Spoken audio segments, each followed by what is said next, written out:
Gujarat model को कौन नहीं जानता। ये वही मॉडल है जिसके दम पर बीजेपी को भारी बहुमत के साथ जीत हासिल हुई थी। क्या वो गुजरात मॉडल सच में वैसा ही है जैसे कि बीजेपी की तरफ से दावा किया गया था? इसी को लेकर रवीश कुमार ने अपने फेसबुक पेज पर लिखा है, गुजरात में अस्पतालों के बाहर गुजरात मॉडल खोज रहे हैं गुजरात के लोग, मिल नहीं रहा।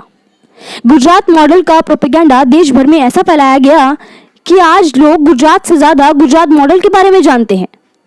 विकास का एक दूसरा झूठा नाम गुजरात मॉडल भी है। गुजरात के लोग भी गुजरात मॉडल के झांसे में रहे हैं, पिछले साल भी और इस साल भी। जब वहां के लोग अस्पतालों के बाहर दर दर भटक रहे हैं तब उन्हें वे गुजरात मॉडल दिखाई नहीं दे रहा है। अपनी झुंझुलाहट और व्यथा के बीच वे गुजरात मॉडल पर तंज करना नहीं भूलते हैं। झूठ के इतने लंबे दौर में रहने के बाद आसान नहीं होता उससे बाहर निकलना, क्योंकि सिर्फ झूठ ही नहीं है, सांप्रदायिकता के जरिए इतने जहर भरा गया है कि किसी सामान्य के लिए उससे बाहर आना असंभव होगा। पिछले साल गुजरात के अस्पतालों के बाहर जो हाहाकार मचा था उसकी खबरें देश को कम पता चली। इस साल भी हाहाकार मचा है। जिस राज्य की जनता ने नरेंद्र मोदी को इतना प्यार किया उस राज्य की जनता बिलख रही है और प्रधानमंत्री बंगाल में गुजरात मॉडल बेच रहे हैं। वहां के अस्पतालों से एक साल से इसी तरह की खबरें आ रही हैं, मगर लोगों को सुधार के नाम पर हाहाकार और चित्कार मिल रहा है। GMERS गांधीनगर अस्पताल में 52 साल के अश्विन अमृतलाल कनौजिया भर्ती होने के बाद लापता हो गए। परिवार के लोगों ने अस्पताल में काफी खोजा, लेकिन जब नहीं मिले तो पुलिस के पास मामला दर्ज कराया। इसके बाद स्टाफ, पुलिस और परिवार के लोगों ने अस्पताल में खोजना शुरू किया। अंत में अश्विन भाई चौथे तल के बाथरूम में मरे पाए गए।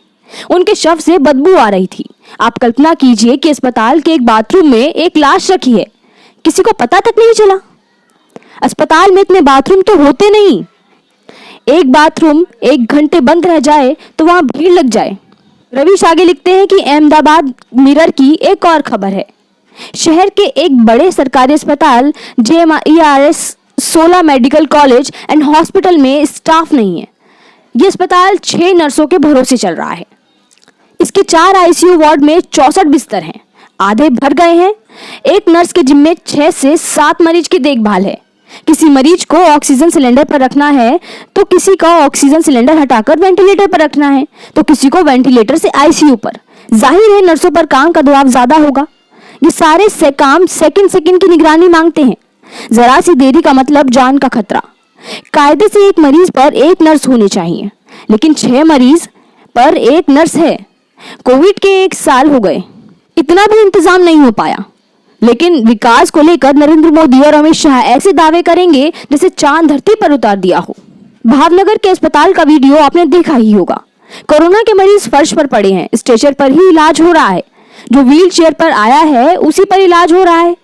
ये रिपोर्ट प्राइम टाइम पर भी चली। प्रकाश भाई पटेल के बेटे बता रहे थे कि पिताजी से 1 रात पहले फोन पर बात की थी। अगली सुबह फोन किया तो मोबाइल स्विच ऑफ था। फिर अचानक अस्पताल से फोन आया कि पिताजी का देहांत हो गया। डोली पटेल ने बताया कि उनकी अशक्त रिश्तेदार को भर्ती किया गया। जब RT-PCR नेगेटिव आया तब उनका ट्रांसफर दूसरे वार्ड में कर दिया गया। वहां पीने का पानी तक नहीं मिला। मदद करने के लिए स्टाफ नहीं था। खुद चल नहीं पाती थी, इसलिए गिर गई। हमें भी जाने नहीं दिया। इसे देखने के बाद एक दर्शक ने अपनी प्रतिक्रिया भेजी। यह है गुजरात मॉडल। व्हाट्सएप के इनबॉक्स में यही दिख रहा था। जब अंदर गया तो दुखों का अंबार मिला। मैसेज भेजने वाले ने अपने फूफा जी का हाल बताया था। उनके फूफा जी किसी अन्य बीमारी के इलाज के लिए भर्ती हुए थे। कोई इलाज के दौरान बताया गया कि कोरोना है। मानसिक तनाव झेल नहीं पाए, दिल का दौरा पड़ गया। परिवार के सदस्यों का कहना है कि अस्पताल ने शव नहीं दिया। कहा कि कोरोना के कारण अंतिम संस्कार अस्पताल की तरफ से किया जाएगा। जब फोन आएगा तब शमशान से अस्थियां ले लीजिएगा। परिवार के लोग अस्थियां विसर्जित कर आए। 2 दिन बाद किसी रिश्तेदार ने उसी अस्पताल में उनका शव देख लिया। उनका शव एक बंद कमरे के फर्श पर पड़ा था। जब पोस्टमार्टम हुआ तो पता चला कि कोविड से मौत ही नहीं हुई थी। रवीश आगे लिखते हैं कि गुजरात के अखबार और चैनल ऐसी खबरों से भरे हैं। गुजराती भाषा में काफी कुछ छप रहा है। गुजरात में भी गोदी मीडिया है, लेकिन फिर भी वहां के कई पत्रकार जोखिम उठा रहे हैं। आम जनता के साथ जो हो रहा है उसे छाप रहे हैं और दिखा रहे हैं। नेशनल मीडिया में आपको वहां से कम खबरें दिखेंगी। कारण आप जानते हैं, अंग्रेजी में ये सब कम छपता है। गुजरात से ले देकर एक ही अखबार है, अहमदाबाद मिरर, जिसमें 2-4 खबरें हुई होती हैं। तो पूरी सूचना न राज्य के लोगों को मिलती है और न राज्य से बाहर के लोगों को, जिन्हें न ये खुशफहमी है कि गुजरात की जनता किसी गुजरात मॉडल में जी रही है। आखिर में रवीश लिखते हैं कि 1 साल पहले जब गुजरात के अस्पतालों के भीतर और बाहर चित्कारी खबरें छपने लगी थी, तब भी लीपापोती के अलावा कुछ नहीं हुआ। अगर स्थायी बंदोबस्त किया गया होता तो आज ये हालत नहीं होती। जब पता ही है कि वोट धर्म के नाम पर फैले जहर के नाम पर पड़ना है, तो अस्पताल को ठीक करने की मेहनत कोई क्यों करे? दिन भर सांप्रदायिकता भाषण दो, मैसेज फैलाओ, डिबेट कराओ और लोगों को छोड़ दो अस्पताल के बाहर मरने के लिए।